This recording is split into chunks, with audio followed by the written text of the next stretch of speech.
maka waktu bermain mereka lebih banyak. Nah, ketika waktu bermain mereka lebih banyak, dan ternyata sekarang permainan mereka itu sudah tidak seperti permainan kita dulu waktu kecil. Tapi setiap orang punya kemampuan masing-masing untuk menata stresnya seperti apa.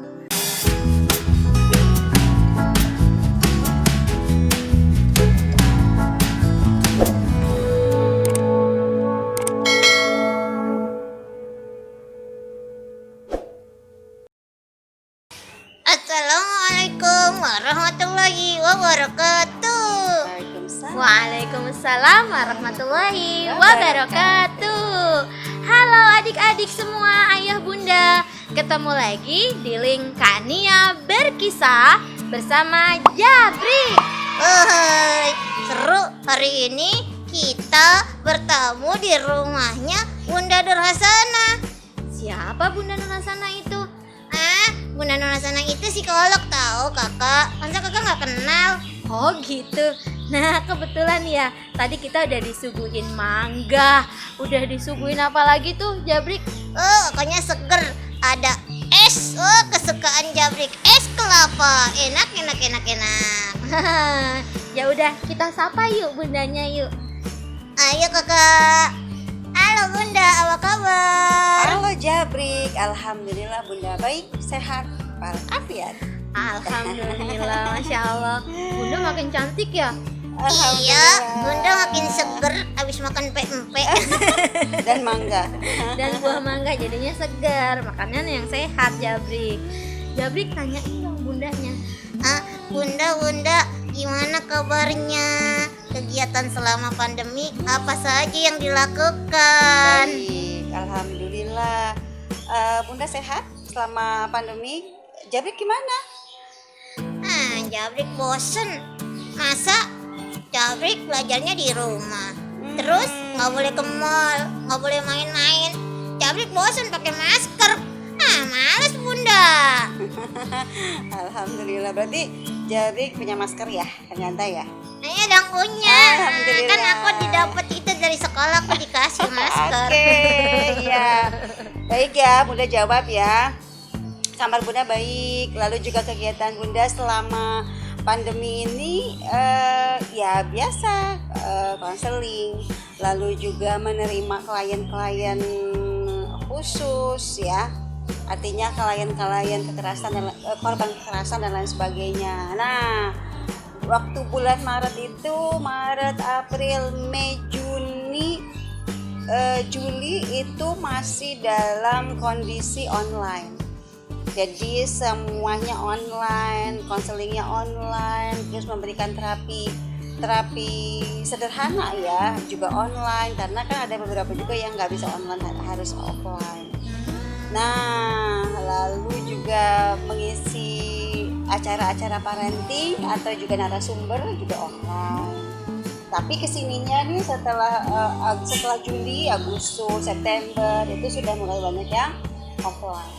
Oh gitu, Jabrik. Jadi Bunda Nurhasana ini adalah seorang psikolog dan lebih fokus menangani tentang kekerasan seksual ya, Iya, Bunda terhadap ya. anak. Terhadap anak. Nah, nih Bunda nih, kan kondisi pandemi ini perkembangannya seperti apa Bunda?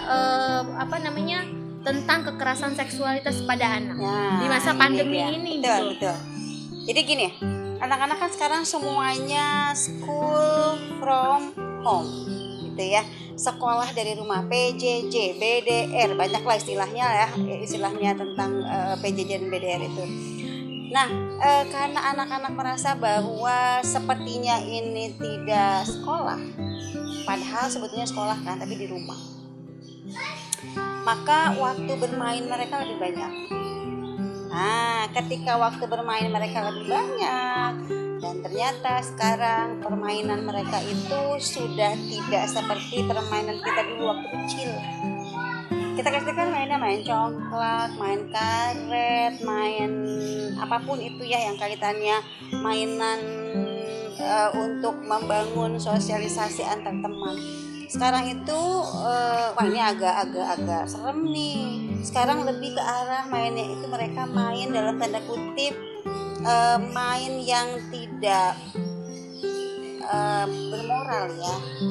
Aku nggak ngerti mainan tidak kaitannya- bermoral itu iya, apa, Bunda? iya, begini, aku Jabrik. aku nggak tahu, tolong dijelasin. Ya, Ya nanti dibantuin dijelasin sama Bunda. Ya, Jabrik sabar. Ya, aku sabar. jadi gini, anak-anak main berkelompok, akan tetapi mereka mainnya yang menjurus ke orientasi seksual yang salah. Hah? Itu sehingga ya tadi ada kasus kekerasan seksual yang korbannya anak, pelakunya juga anak. Nah, gitu. Contoh, anak SD kelas 6 melakukan apa itu namanya kekerasan seksual atau pencabulan ya ke anak yang usia di bawahnya SD dan juga TK.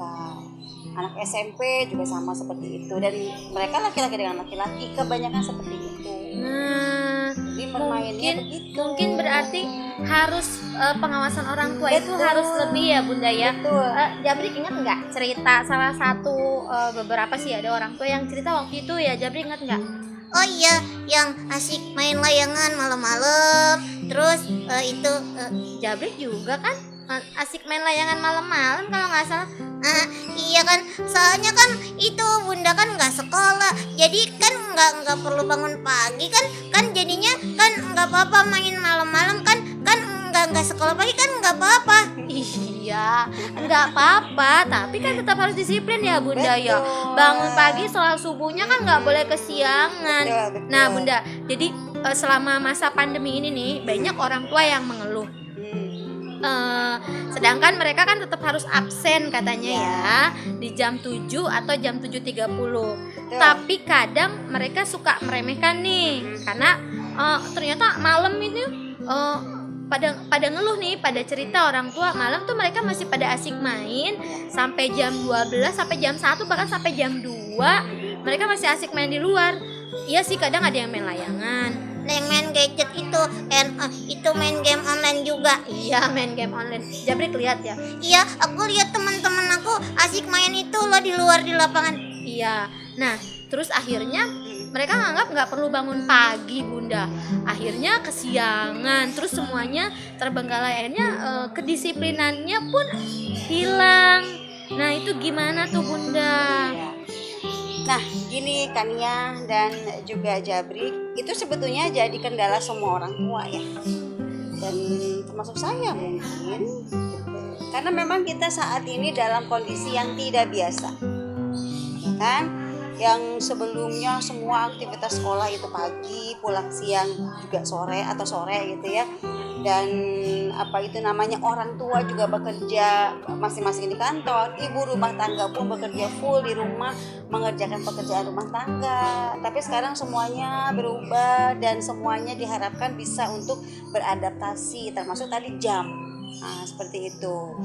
Nah, harusnya apa itu namanya, ada kesepakatan dari seluruh anggota keluarga untuk tetap menjalankan rutinitas bangun pagi gitu, mandi, sarapan.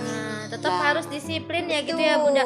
Harus kompak Jabrik antara mama, papa, Jabrik, kakak atau anggota keluarga yang ada di rumah ya Bunda. Iya, Harus betul. tetap disiplin. Jadi kalau nggak disiplin ya akhirnya nanti jadi terbengkalai semuanya. Jabrik kan jadinya banyak begadang ya kan. Oh gitu ya Bunda. Kamu lucu banget ya mukanya. Kan aku emang lucu. Oke. Jabrik. Nah tadi Bunda kembali Apa? lagi yang tentang kekerasan seksualitas Seksual. pada anak Iya, itu. iya. Ya, jadi itu kan memang sepertinya kalau dibicarakan agak tabu ya. Akan tetapi memang pada kenyataannya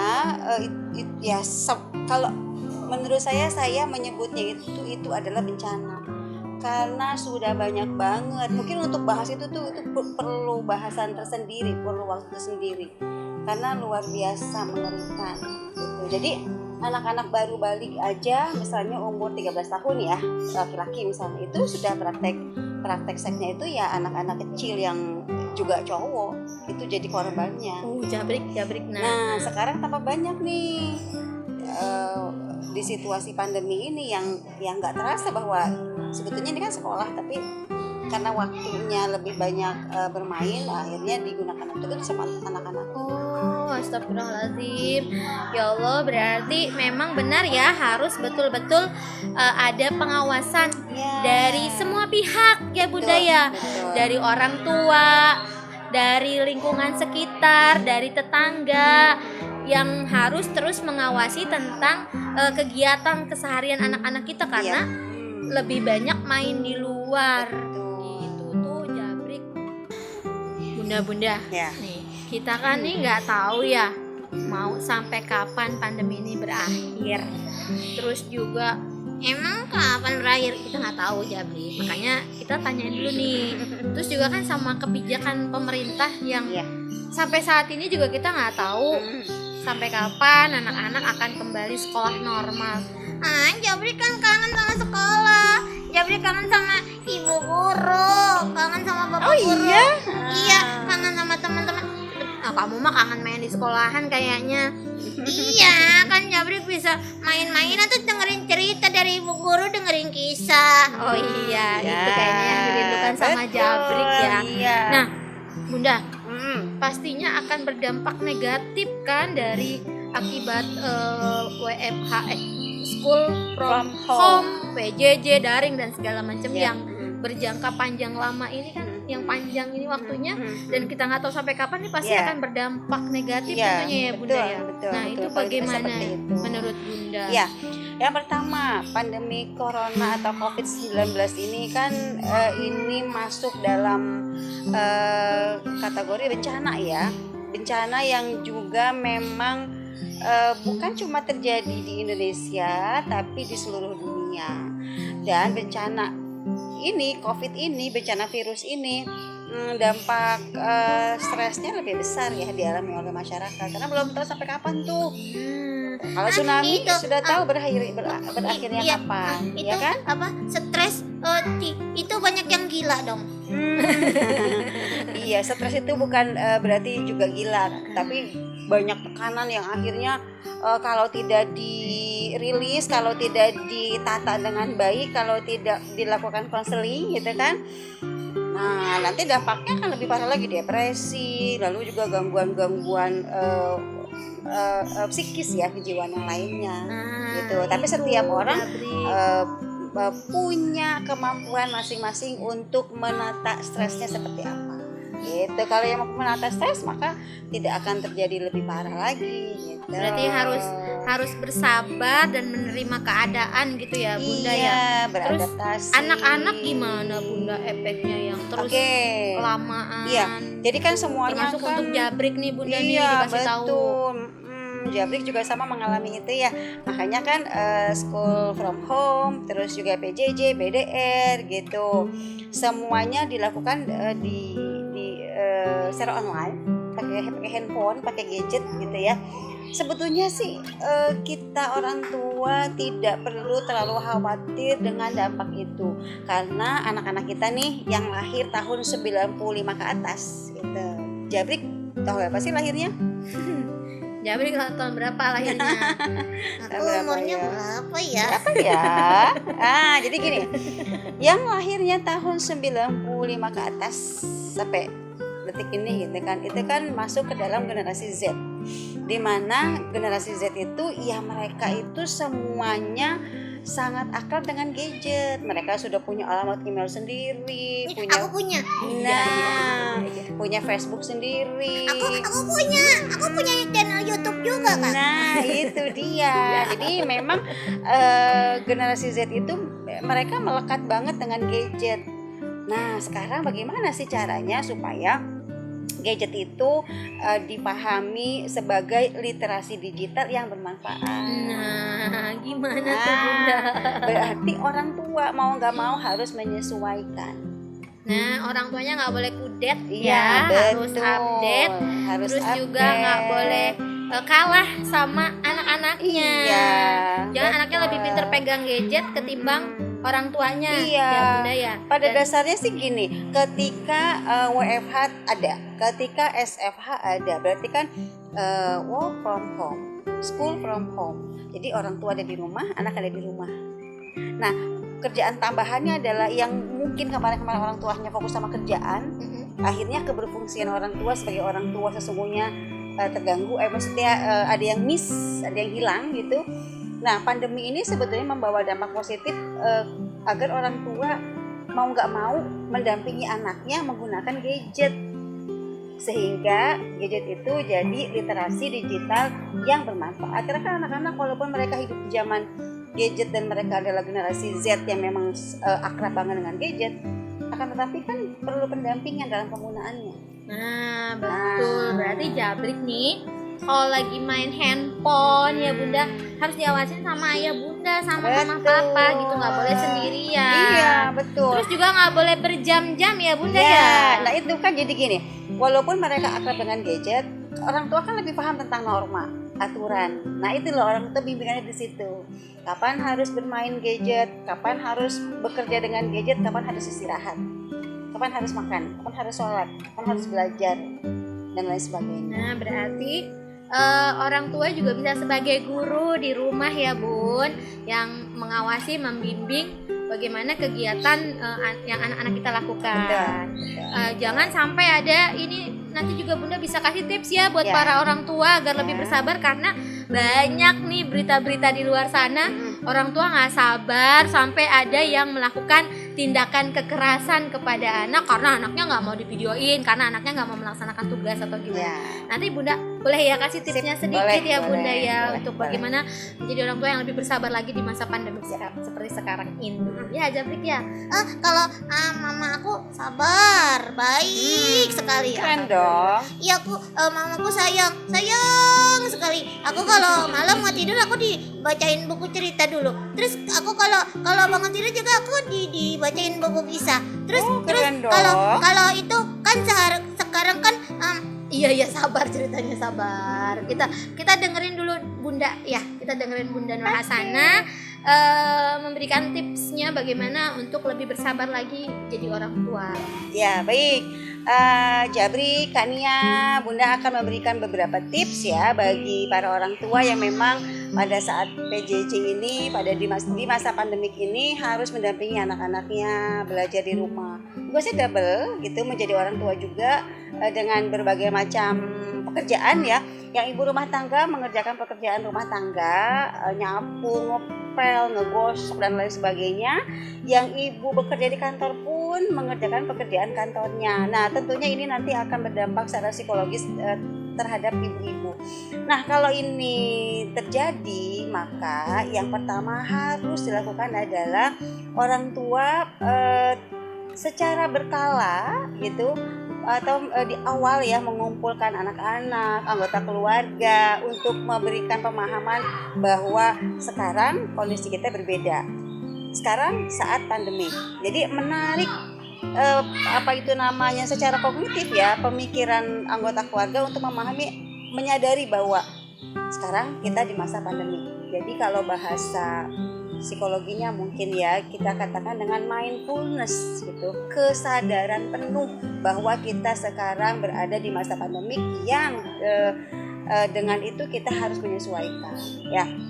Orang tua itu bukan guru, tapi orang tua juga perlu mendampingi anak-anak sesuai dengan kemampuan orang tua. Orang tua harus paham bahwa sebagai orang tua kita punya keterbatasan gitu. Berbeda dengan guru yang menguasai didaktik metodik, bisa mengajarkan di berbagai macam usia gitu ya, dan juga kelas-kelas yang berbeda gitu. Kalau orang tua di rumah dengan anak yang usia 10 tahun, 7 tahun, 12 tahun, kelas 9, kelas 6, kelas 4 gitu ya. Nah itu orang tua harus sadar bahwa saya punya kemampuan terbatas. Nah dengan kesadaran itu pula nanti orang tua bisa minta bantuan pasangan suami gitu ya, untuk secara bergantian melakukan pendampingan kepada anak, atau juga mungkin kakak yang lebih besar gitu ya, yang sudah kuliah mungkin, yang sudah SMA mungkin, bantu adiknya yang masih SD gitu ya. Dan tak lupa juga jalin komunikasi dengan wali kelas, dengan guru di sekolah, dengan juga wali murid yang lain, bagaimana mereka dalam menghadapi kesulitan saat mendampingi anak-anak. Itu.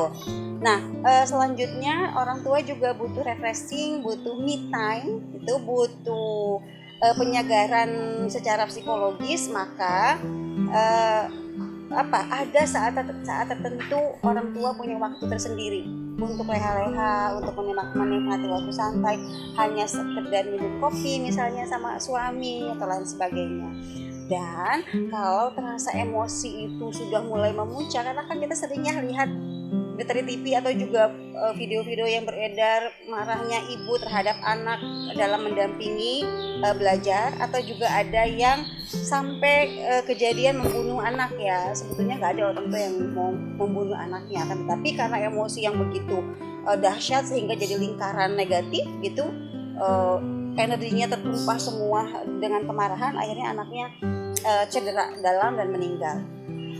Saya mungkin boleh ajarkan tentang tips tips relaksasi ya, pernafasan relaksasi. Nanti boleh teman-teman orang tua semua di rumah untuk praktekkan. Jadi ini sih sebetulnya singkat aja, karena kan kita kan tidak bertemu langsung ya. Atau sama Kania deh. Oke. Jadi gini, nafas relaksasi itu penting sekali untuk mengontrol emosi kita kalau udah mulai keluar tanduk, keluar asap gitu ya. Nah, buat para orang tua yang suka nggak bisa menahan emosi, nih ada tip dan trik khusus bagaimana cara kita meng-cooling down. Betul. Nah, Emosi itu wajar dan kita semuanya punya, karena itu fitrah. Tapi bagaimana kita mengontrolnya? Ini memanagenya ya. oke, Bunda. Ini kan ya. Gimana? Nafasnya itu pakai pernafasan Jabrik. Nanti liatin ya. Iya. Jabrik juga boleh nanti. Nah, Jabrik juga belajar biar jadi gini. biar rileks, gak gampang marah-marah ya. Iya, jadi tarik nafas. Ketika kita tarik nafas, nafasnya itu bukan nafas dada. Kalau gini nih, Nanti nyesek ya Bunda. tambah sesek. Oke. Nafasnya pakai nafas perut. Napas perut. Mm-mm. Oke. Jadi napas ketika perut. menghirup nafas, perutnya gendut. Jadi nafasnya itu dikumpulkan di perut, bukan di dada. Wah, kalau lagi bercerita juga gitu Bunda. Itu Tarik namanya. napasnya itu bagian dari terapi juga ya Betul, ternyata ya. betul. Karena itu Oke. untuk menenangkan. Nanti keluarkan, perutnya kempes. Oke lagi. Oke. Nah, intinya seperti itu. Oke. Nanti bisa latihan, itu butuh pembiasaan untuk latihan. Bangun Itu tidur atau sambil ngerjain kerjaan rumah juga bisa ya Bunda ya? sebetulnya enggak lah, butuh waktu khusus. Oh, harus ada waktu khusus. Iya, karena nafasnya itu harus dirasakan. Di halaman rumah, di tempat tidur. Boleh. Ya, yang Iya. penting waktunya khusus. Yap. Terus gimana lagi Bunda? Udah cukup itu? Itu. Oke, Masya Allah keren banget ya. Hari ini kita dapat ilmu yang luar biasa dari Bunda Nur Hasanah, seorang psikolog Insya tentang Allah. kekerasan seksualitas pada anak ya. Iya. Nanti bahwa- itu akan kita bahas lagi lebih dalam nih kalau memang mau bahas itu. Oke, karena nggak bisa tuh ngebahas itu dalam waktu yang cuma dalam hitungan menit ya. Teman-teman, Jabrik hari ini senang bisa main ke rumah Bunda Narasana. Psikolog gitu loh. Jabrik bisa belajar banyak. Terus bisa makan banyak. Makan apa? Tadi Jabrik bisa makan mangga, makan pempek, minum es kelapa. Sampai ketemu lagi ya teman-teman. Jangan lupa sedekah jarinya buat share ke teman